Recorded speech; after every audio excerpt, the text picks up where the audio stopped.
আসসালামু আলাইকুম। সহজ রান্না বিডি চ্যানেল থেকে সবাইকে স্বাগতম। কেমন আছেন আপনারা?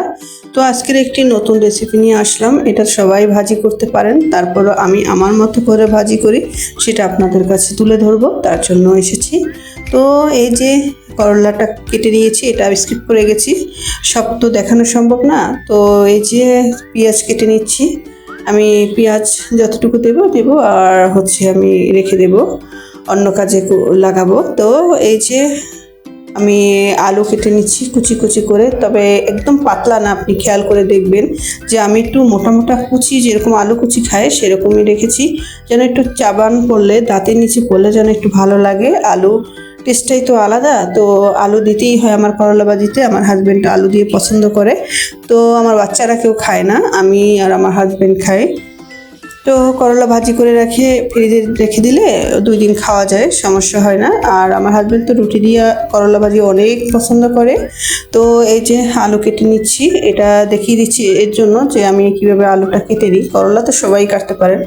তো যে পাতিল বসিয়ে দিয়েছি, এটা একটু তাতিয়ে নিচ্ছি। করলা ভাজিতে আপনি তেল দিবেন, এটাও তাতিয়ে নেবেন যেন করলাটা লেগে না যায়।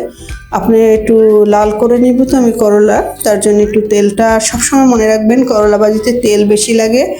আর দ্বিতীয় স্টেপ আপনার করলায় যে পানিটা, এটা একটু ঝরিয়ে নেবেন কোনো স্টিলের চালনিতে করে।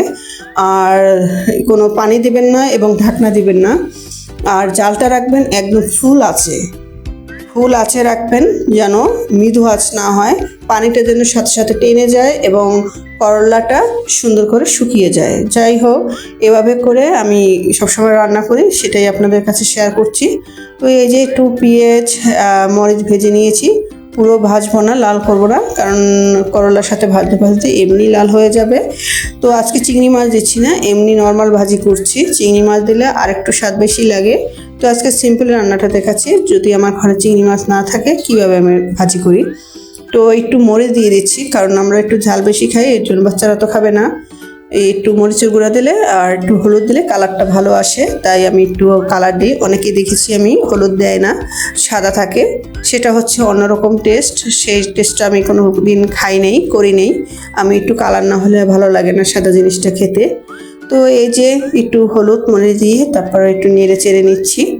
তো আপনারা সবসময় খেয়াল রাখবেন চুলার জাল যেন আঁচটা একদম ফুল আছে থাকে। ফুল আছে থাকলে হয় কি, ওই যে পানিটা, ওটা অনেকক্ষণ জাল হয় না, সেদ্ধ হয় না করলাটা, এমনি পানিটা যেন টেনে যায়।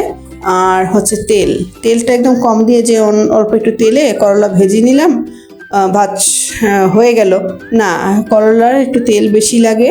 করলায় যত তেল একটু বেশি হবে তত টেস্ট লাগে। অনেকে দেখছি তেলে ভেজে খায় শুধু করলা, সেটা না। আমরা যে ভাজি করি, একটু যে পরিমাণটা আপনি দিবেন তার চেয়ে একটু বাড়িয়ে দিবেন, তাহলে টেস্টটা একটু পরিবর্তন আসে।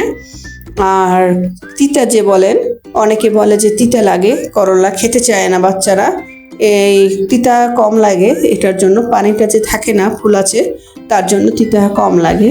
তো এই যে দেখেন, আমার পানি একদম শুকনা, আমার করলা আলু। আমি একটু জ্বালাতে আমার অনেক সময় লাগবে, কারণ আমি একটু লাল করতে চাচ্ছি।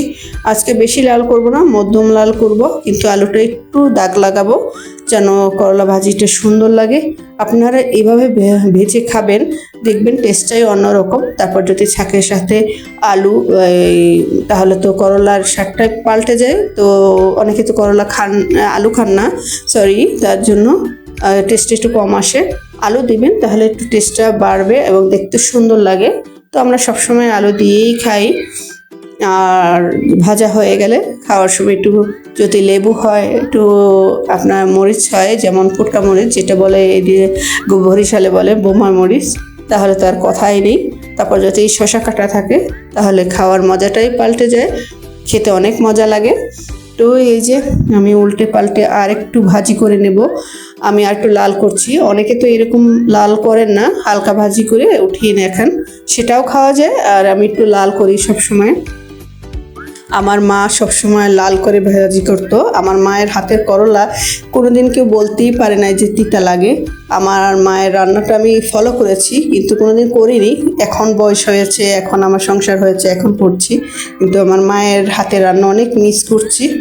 তো সবাই ভালো থাকবেন, সুস্থ থাকবেন। সুন্দর থাকবেন, আমার জন্য দোয়া করবেন। আমার রেসিপিটা কেমন লেগেছে একটু কমেন্ট করে জানাবেন। তো সবাই ভালো থাকবেন। আল্লাহ হাফেজ।